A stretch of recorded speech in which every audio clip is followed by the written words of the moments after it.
কি গো মা, কি করছো?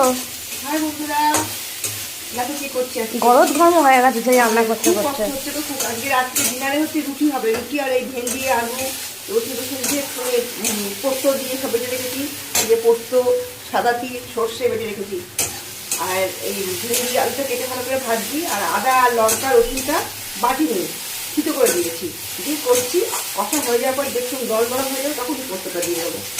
এটা আমরা খুব ভালোবাসি। এটা তুমি টক ডাল দিয়ে খেতে পারো, এটা তুমি রুটি দিয়ে খেতে পারো, খুব ভালো লাগে। আর গন্ধটা বেরোচ্ছে বন্ধুরা, দারুণ গন্ধ হচ্ছে। গন্ধ তোমাদের বলতে পারছি না, কি করে দেবো বন্ধু তোমাদের। খেতে খুব ভালো হয়, দেখতেও মানে রান্নাটাও করবো, কি গন্ধটাও খুব ভালো বেরোয়, খেতেও খুব সুন্দর হয়।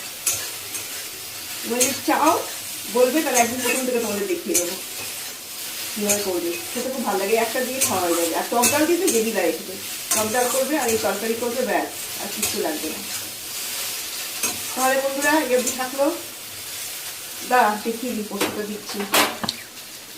এত ঝাল দিচ্ছে কেটে যাচ্ছে মা, এত ঝাল লঙ্কাটা দিয়েছে। কাঁচা লঙ্কা ছিটো করে দিয়েছি, তো আমার মেয়ের পুরো লঙ্কা খেতে চাইছে না।